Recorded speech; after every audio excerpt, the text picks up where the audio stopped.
Inspector General of Police Joseph Boinnet, welcome to NTV. And we've just watched together those three items, and it doesn't look like a very proud night for the police. Do you have any regrets? Thank you very much, Linus, for inviting me this evening. In the first instance, I want to let you know that I have a bit of a cold, so my sound may not be as good as it should always be. But having said that, yes, I've watched all those three clips. But I think it is important to understand all of these things in context. Why did we get there in the first instance? So we should not be judged on the basis of a 3-second clip, not knowing how did we get there in the first instance. And the truth is, on that material day... Before we go to an explanation, do you have any regrets about what you've just seen? You've heard from the parents themselves, and they're watching you. They'll be asking, are you a parent? There was one that specifically said, suppose you had your own children in the university. Yes, I'm a parent. I'm a parent. I have kids in university. Two are finished, two are still in university. But I'm insisting that we must understand these things in context, because you cannot condemn the police on the basis of a 3-second clip. How did we get there in the first instance? Number two, how did the police respond? Number three, was any law broken or not? But we have to revert back from the first instance. And how did we get there in the first instance? And to allow us to do that, the context you're talking about, let's have the context right here, and we're going to see those clips, particularly from the University of Nairobi. Let's just watch this.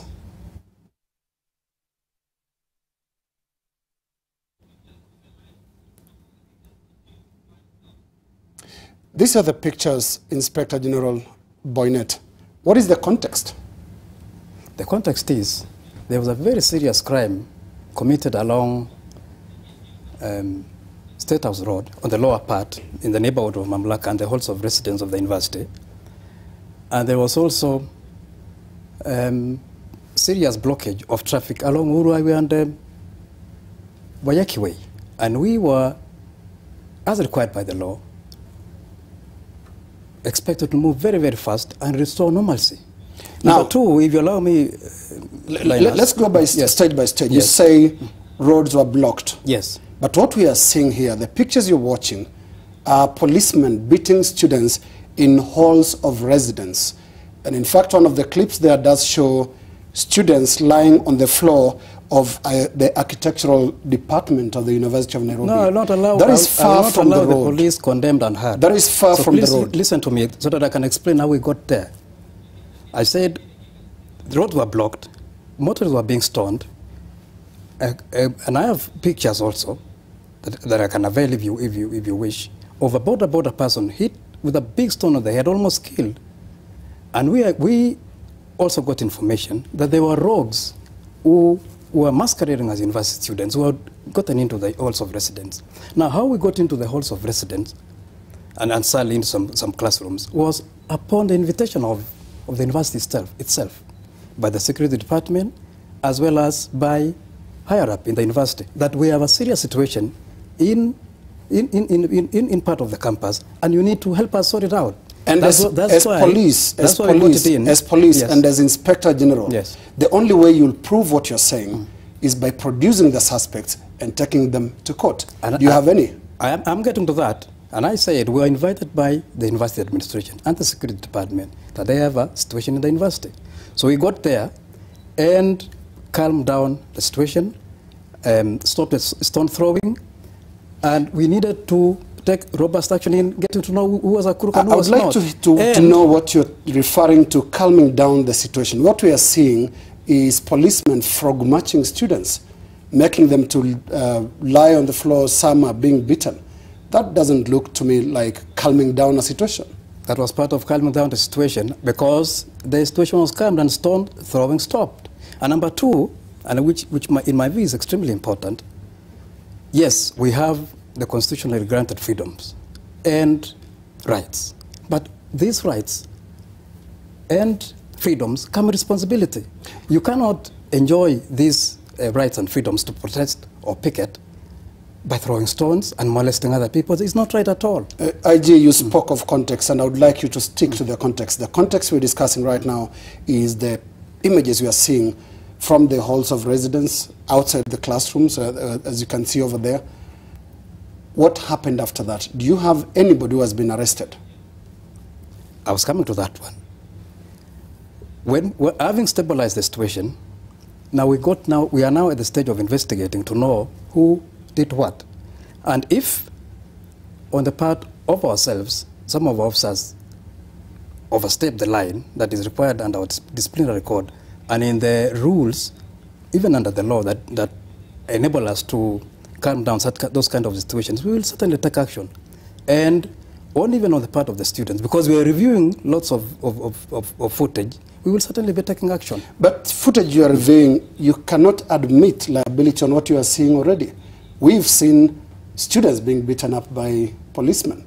What is there to review? I have said, if the following investigations by our Internal Affairs Unit and IPOA and even the Kenya Human Rights Commission, if it turns out that some of our officers overstep the lines, we'll certainly take action. Give us a sense of what such investigations really involve, because from the plain eye, a common sense perspective, this is brutality. You're getting students out of classes, out of the hostels and halls of residence, and beating them up, stepping on them, stamping on them. What is there to investigate? No, in this instance, we have to get a sense of balance. How did we get there in the first instance? How would you feel if you were that motorist with a huge stone hurled at your windscreen? Almost getting yourself killed. Would you want us to sit back and say, no, we can't get into the halls of residence? As Police Inspector General, one would expect then that you'll say, here are the suspects. We caught them stoning vehicles, and we are producing them in court. I've asked you the third time tonight, where are your suspects? We will get them after reviewing the footage. So the beatings were in vain. Those were not suspects. These were innocent students. The question is, how did we get there in the first instance? If I can get answers to that question, how did we get there in the first instance? Because I insist, we must enjoy our rights and freedoms responsibly. But you have said, and in fact the State House spokesperson did say also, that rogue elements went back to the halls of residence. We are seeing your men, we are seeing your policemen beating up students, and out of the people they beat, they can't produce one of them as a suspect. I have told you, Linus, that we will certainly get people who did that. What is the right thing that police ought to do when things like this happen? Isn't it arresting the suspects and taking them to court? It depends on the circumstances of the situation. You are faced with people hurling all manner of projectiles at you. Do you plead with them? But the same people, I'm asking you again, Inspector General, why don't you take them to court? We will take people to court. But they're nursing injuries. They have not been taken to a police station. You will be surprised from the university authorities themselves, from administration and security. Nobody has gone to the university dispensaries to seek medical treatment. Nobody has gone to the central police station to report. But there are channels to complain, because our Internal Affairs Unit has moved in to investigate if there were breaches of procedure. IPOA is investigating the same matter, as well as the Kenya National Human Rights Commission. Now that you say that they have not gone to complain, we have covered this. It's been public knowledge in the media, and I just want us to play a clip of the victims of the university raid by the police. Here they are. In Mamlaka B, room 26. We were just relaxing there with my friend. Then the GSU came and broke into our room, and they started beating us. For me, they beat me here at the left hand, at the right hand, and also here at the back, around the spinal cord. And then because I was unable to walk at that moment, then the school ambulance came and took me to Kenyatta National Hospital, where I was treated, and I was discharged today in the morning at around 2 a.m. The policeman was spraying the poisonous water inside the students' rooms and hostels, you see, because some students, they were not even participating in the peaceful demonstration. Inspector General, is this reporting not sufficient? That these are the victims, these are the students that were beaten? I would invite them to avail themselves to our investigating agencies, either our own Internal Affairs Unit or IPOA. You started by saying they stoned vehicles, they stoned motorists, including a border cyclist that you say was nearly killed. They're here talking, they have injuries, but they were not arrested. I don't get the separation. What suspects are you looking for, if these are not the suspects? And unfortunately, you are mixing things up. You are saying there are motorists who are stoned, and I would wish to, if you allow, take this opportunity to ask them to report to the Central Police Station so that we can take up that matter. It is not right at all to ventilate whatever grievances you may have or to express any point of view by stoning other people on the highway. It's not right at all. So the totality of your argument and answer to this question, Inspector General, is you have absolutely no regrets about what you've seen? I'm a stickler for procedure and doing the thing the right way. I'm not saying everything was done the right way on that day. And that's why you've deployed our own internal affairs unit to investigate if there were transgressions against our own procedures. And as well as IPOA is on it again as well to investigate that matter. And if, on our part, if we find officers who will have crossed the line, we'll certainly take action against them. Now, what I'm hearing is absolute denial, and you have no regrets. That's my understanding, right? The problem of our society is sometimes some of us take a very hypocritical line, that we scream at things and we condone other things, we allow other things to pass. So we say it's fine to stone motorists when you are expressing a political or whatever opinion. So we've seen clips of your men beating up students. Do you have any regrets? Are you sorry about what you've seen? I have said if anybody cross the line, they will be held to account. Let's go to, and sticking to police brutality, to much younger victims of the kind of behavior we have seen here. And not long ago, a 6-month-old baby, Samantha Pendo, was killed as part of an operation to quell post-election demonstrations in Kisumu. What do you have to say about the death of baby Pendo? Very regrettable, but it's a matter that we are investigating, and I'm certain we'll get to the bottom of that matter. It's been more than a month. How deep are you in this getting to the bottom of this matter? The latest brief I got from this year is that there was a bit of a delay, actually a lot of delay, not from our part, but very sadly and understandably so on the part of the parents because they were traumatized and could not come forward to record statements, which we have done in a few days ago. So the process is ongoing and we'll get to the bottom of that matter. 6 months old, killed by anti-riot police. How does that make you feel? I don't think, well, but as a human being, I don't believe any sane police officer would hit a 6-month-old baby as it is put out in the public. But let the investigators get to the There are facts to that incident, Inspector General, and I think it will be important. I don't have those facts. It will be important to stick to the facts on this matter. Policemen went to the home of the parents of this child, and one of them, using a baton, struck the mother who was carrying a baby on the back. I don't have those facts. I'll wait for the investigators to You do have these facts, I don't. Inspector General. I don't. If I had, I'll tell you. Why should I hide? So what are you investigating? The circumstances under which, as required by the law, that death occurred. Do you accept that this also is a very dark illustration of police brutality? I don't understand what you mean by police brutality. When a baby, 6 months old, dies because it's been struck by the baton of an anti-riot police, that is brutality, isn't it? I mean, let's be serious. What is the purpose of the police in a civilized and organized society like ours? To enforce the law. And quite often, when we enforce the law, those who How is the death of a 6-month-old part of enforcement of law? This is a point. This is a point. People, when we're enforcing the law, not everybody is happy with it. And when we use the tools that are allowed by law for us to use, certain things may happen. Certain very regrettable things can happen. Like, so explain it to us, the tools that the police are allowed to use. Tell us, just give us an understanding of how and why a 6-month-old baby can die because of enforcement of law. I have said the circumstances are things that we will want to understand from the investigation. But right at the outset, I have said it is regrettable. It's very painful to lose such a let's leave Samantha Pendo aside. Now let's talk of Stephanie Mora. Do you remember Stephanie Mora? Yes, I do.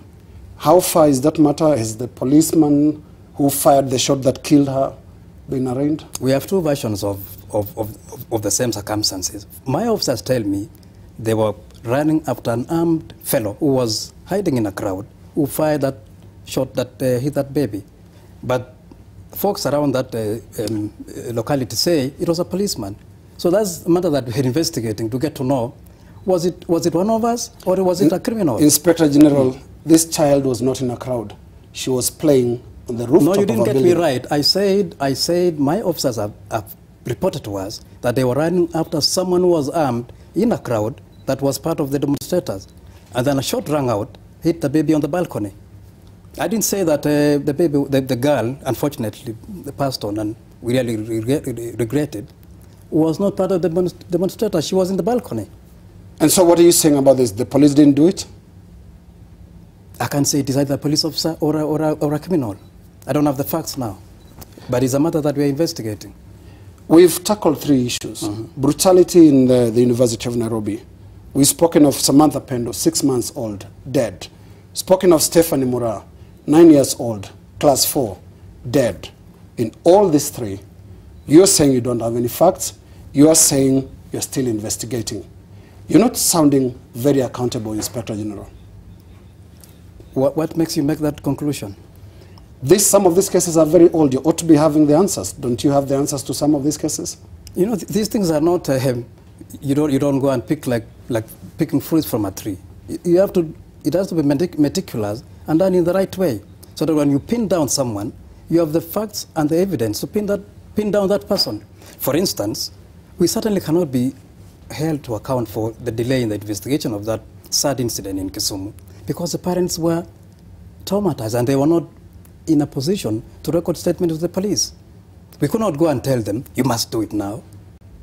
But the totality of this is, Inspector General, you denying that there is police brutality in the service.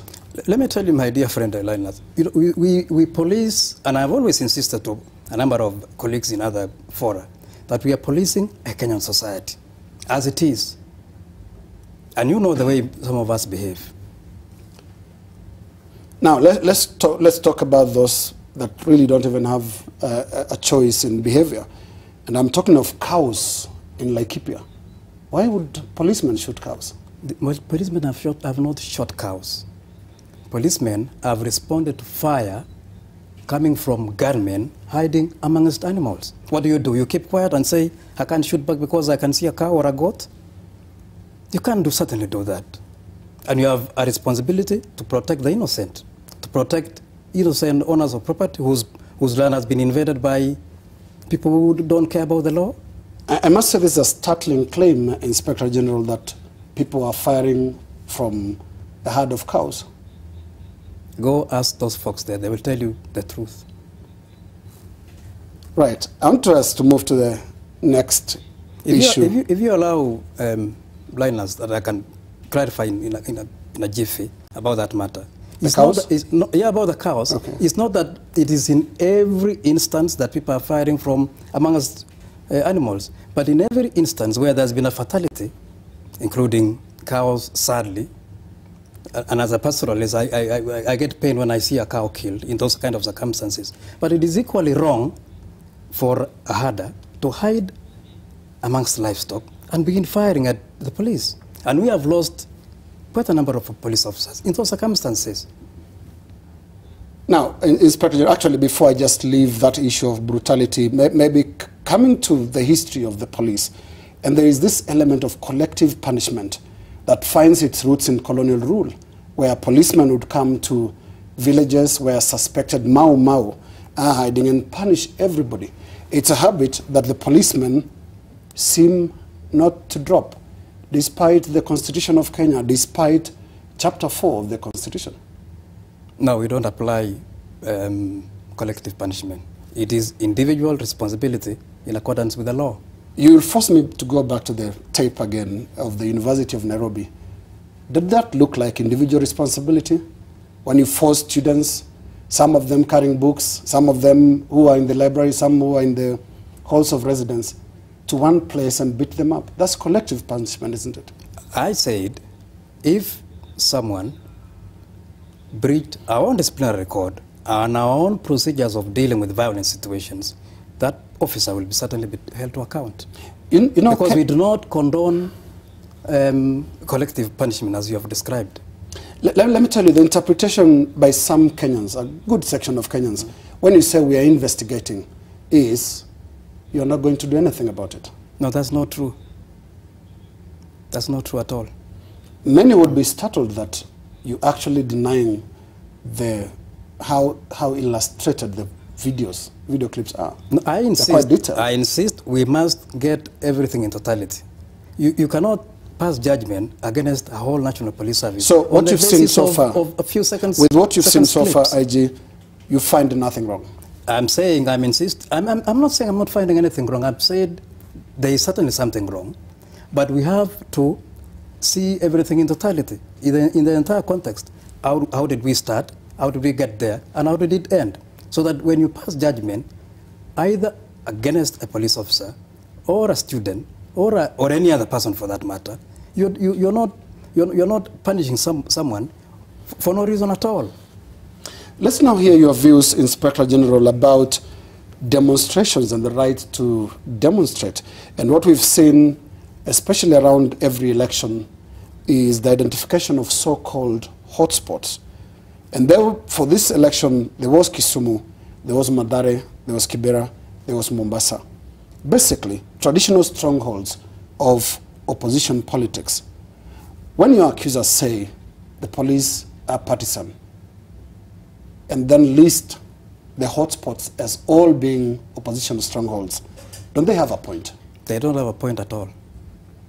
They don't, and I'll give you the reason why. When we do a mapping of the country in preparation for an event, for instance, we began preparing for the 8th of August elections way back in 2016, and we calibrated our coverage and responses to whatever situations that may occur as we went by, based on a number of considerations. None of it includes typifying a particular city or a locality on the basis of either the residents who live there or their political orientation. None at all. How about your response? Because the perception, and in fact, practice is in these areas that you call hotspots, the response is always forceful, always swift. But when it comes to areas where they are perceived to be pro-government areas, the force is not the same. No, that typification is not right, because we, as I said, calibrate our responses depending on what we've already mapped. So in the way we respond depends on the kind of circumstances that are aimed against us. So if people are civil, we will be civil. But if people are engaged in violence, destroying property, harming other people, what do you expect us to do? Fold our arms? No way.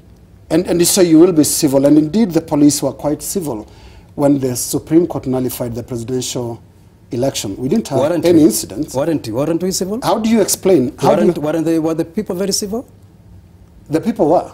And probably they've always been. We were equally very civil. Don't you think then that your critics will say some of the violence, a lot of times, is caused by the police, could actually be right? No, that's a false judgment. It's not right at all. We didn't have violence after... We don't cause violence. We respond to violent incidences. And very sadly, in the process of pacifying this kind of situations, a lot of officers sustain injuries. It's not a very pleasant job to do.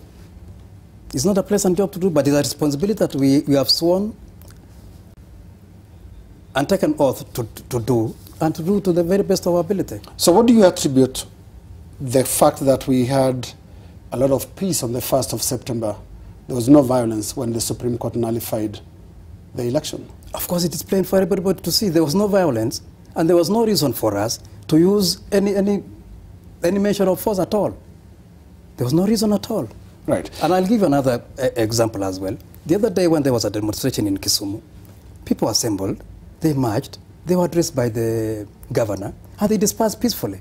There was no reason at all to waste police resources in doing things that we need not do. So what I'm saying is we calibrate our responses all the time depending on the situation on the other side. Which other side? If people, for instance, as they enjoy their constitutionally granted freedoms and rights, they assemble, not having notified the police, picket, demonstrate, and are peaceable, are not armed, what's the business of dispersing them? We will not disperse anybody. Right, and we've seen in the politics that have come after the nullification of the presidential election that there will be demonstrations starting tomorrow. There was one last week which was dispersed. And I just want us to play a clip of the Nairobi businessmen press conference today so that we can continue this conversation. Here it is. And we say that Nairobi business community has now opened its tentacles in all areas of our interest. You have Murang'a business community now in place. You have Nakuru business community.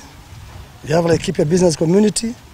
And all of us are for one thing: peace, peace, peace. We are aware that tomorrow NASA are going to do their usual protests.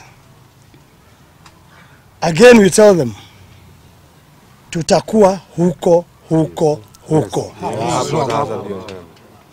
We will be there to protect our interests, to protect our business, to protect our children, to protect our women, to protect our fathers, and above all, to protect our future. What do you make of this, Inspector General? Well, these are Kenyans who are freely, pardon me my call, freely expressing their views, and that they will be there. I really don't know as of now what they plan to do. So it depends on how they will come. If they assemble peaceably and unarmed, so be it. But if they engage in any form of violence, we will be there to do our job. Will you submit to viewers that, in your assessment, these are real Nairobi businessmen? How does a Nairobi businessman look like? They come in all shapes and stripes. I don't know them. So whether they are businessmen or not, it's not for me to answer yes or no. Now, there are accusations and perceptions that you, the police, do have a close working relationship when it comes to some of these political events with the outlawed Mungiki group. That's an absolute lie. We are actually looking for them. If you see any one of them, tell me. How can I work with people I'm looking for? I'll repeat, you see any one of them, let me know. And they'll know what is in store for them. Right, let's play the next clip on the events that we've been witnessing the last few days, and that is your move, or the move of the Ministry of Interior to withdraw security for opposition leaders. And here is an explanation from the Cabinet Secretary in charge of Interior, that is Dr. Matiang'i. Hata ukiwa kiongozi wa aina gani, lazima sisi sote tutii sheria. Huwezi kutuambia eti sasa unataka tukupee askari 20 wakupeleke uende kutoa mtu mwingine kwa kazi ambaye anashikilia kazi kulingana na sheria, na wewe mwenyewe unajua ile sheria tuko nayo. Kama unahitaji mtu amefanya makosa, tuko na koti, tuko na njia nyingine ya kupiga ripoti kwa polisi na mambo kama hayo. What exactly explains the withdrawal of security for former Prime Minister Raila and former Vice President Kalonzo? Security has not been withdrawn. They have security. Is what the CS saying they are false? Did he say that the security has been withdrawn from them? Just confirm, did this happen or not? Do they have their policemen? Yes, they do. They are policemen. How many? I can't tell you that. That's an operational matter. Was that downsized? Let me clarify one thing. Yes. the action we took, which I took myself, was not targeting anybody.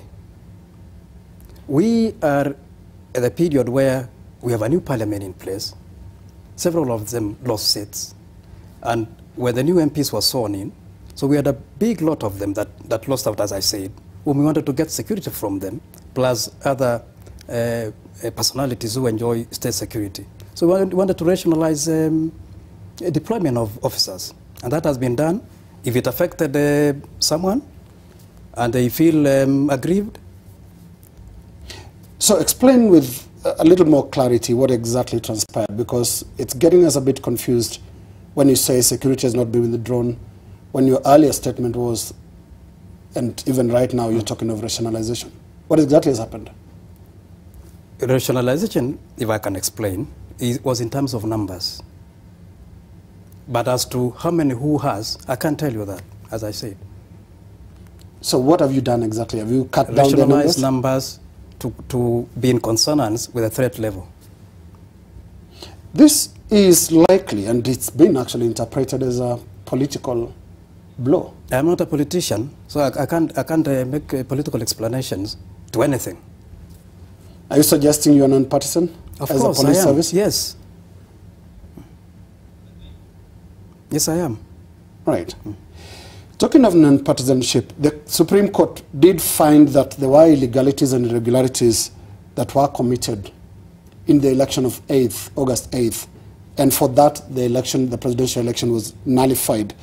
In places where police are non-partisan, it would be expected that some of the IEBC officials, and I mean senior officials, not some presiding officer from a distant polling station, would be held to account by the police, would be investigated and even possibly arraigned in court. Is this something Kenyans should expect from the police?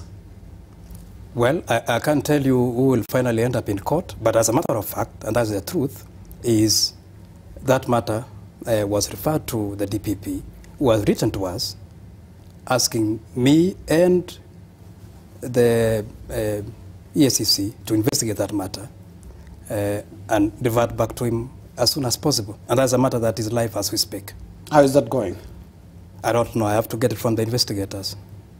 Right. Inspector General, let's come as we approach the conclusion to talk about hate speech. And I would like to play a clip. The last time we sat here with you, you promised to carry out some, as you have today, carry out some more investigations, authentication, and then come back to us. Let's play this clip and see and hear from you whether you've done this.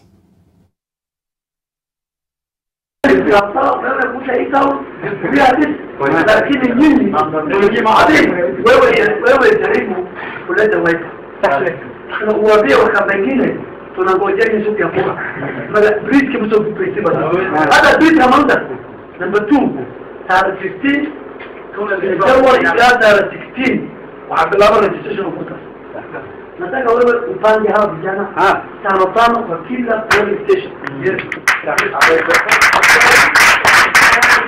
matatu au wadadab ina garani wanasema awezi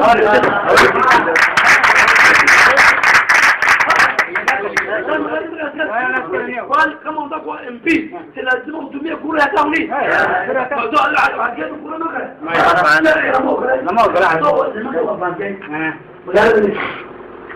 wanataka vijana 5 asubuhi jioni chakula mtatoa hata mkiona hiyo gari nitaambia huyo OCPD akuja waleteni askari ni kama facility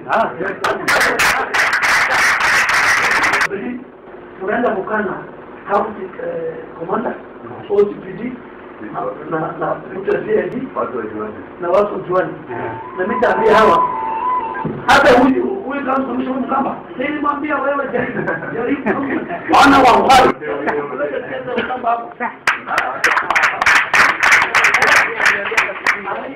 kemarin kerja hadin nak untuk solusi tadi dalam lama tahun harus ada Birkin Arab mujibanje wall nifas jadi every police station come on state unatuma vijana. This was pre-election Inspector General, and we sat here with you. Sure. You had promised some action to authenticate that tape. Have you? Yes, we got footage, that audio clip investigated, and it wasn't easy to know it was Mr. A or Mr. Z. So we do not know who was speaking there? Officers could not know who was speaking there. How hard is it to know who was speaking there, Inspector General? It's as hard as you know, if you hear an audio clip and you don't see the face, you certainly can't say it is Mr. B or Mr. Y. On hate speech, Inspector General, you are seen as a political force that only acts on political instruction. That's an lie. If you wanted to know who that was, you would have known who it was. On the basis of an audio clip? On the basis of an audio clip? Yes. Unless you use the supernatural powers, it's not really very easy. No, it doesn't require supernatural powers. It requires trained investigative police who we believe you have. Yes, we do. And we have some of the best in the region, as a matter of fact. And they can't tell who that is. As up to this point in time, it's not easy to know who that person was. What would you tell You may have viewers? suspects whose style of speaking sounds like that one, but you cannot pin down that person and say, this is you. What would you tell viewers who think there's a politically correct answer from UIJ? Well, those are their views. Let's come to Johnson Muthama and Moses Kuria. They were arrested just at the same time, but long after they made the remarks they made for which they were arrested. What is this curious habit of balancing, where you can only arrest one if the other side also have an equal suspect? It is not true there is any form of balancing at all. We investigate crimes, arrest people, and charge them before court. And I would want to draw a distinction between this instance and the previous one that you alluded to, which you played on the screen. This one, we had video footage. The other one was audio. And since these matters are in court, I think it's not right to discuss here. So it's impossible, just put it there, out there for the public to know, it's impossible to know a suspect from an audio clip. I'm not saying it's impossible. It's not as easy as using a video clip. So is it a closed matter, by the way? No, so it's not closed. We are still looking into it. Political instructions and hate speech. Why does it take long for police to act? Give me an example. I'll give the example of the example of the Mbakasi MP who was arrested.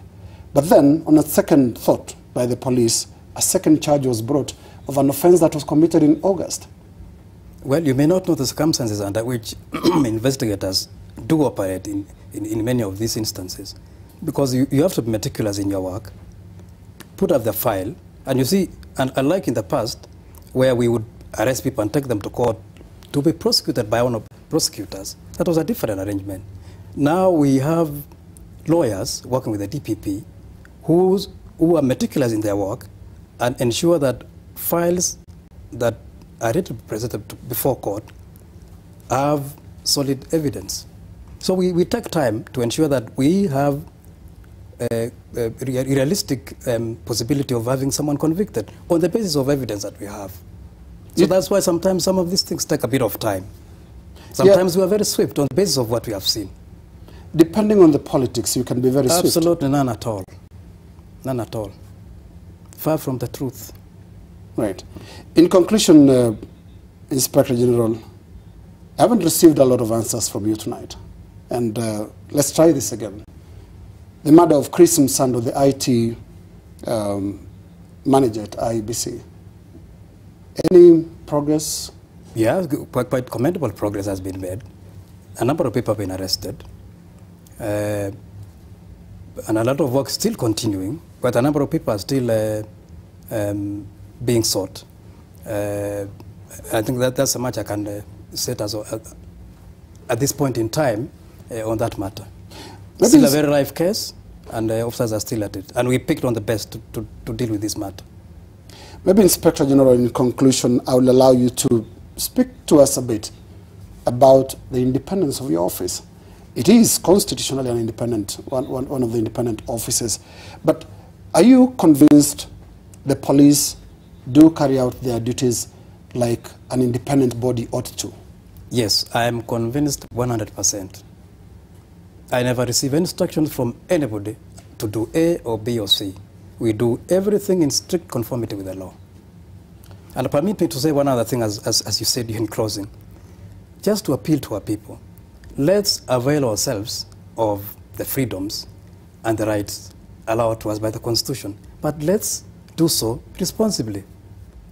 Let's do so with some decorum, because it doesn't make sense. They're watching you, and they may also say that can the police respect their enjoyment of those rights? Yes, we do, and you alluded to a number of instances, including on 1st of September, where people enjoy themselves in their own way for that length of time, and we had no reason to take any action. People are enjoying themselves, and there was no law broken. Nobody was harmed. I mean, insofar as that crowd was concerned. Inspector General, in the evening, they dispersed peacefully, as you saw for yourself. Inspector General Joseph Boinnet, and indeed, talking of time, we are pressed for time here on NTV. The bulletin does continue now with Gladys Gatancha, and we say thank you to Inspector General of Police Joseph Boinnet for being with us tonight. Over to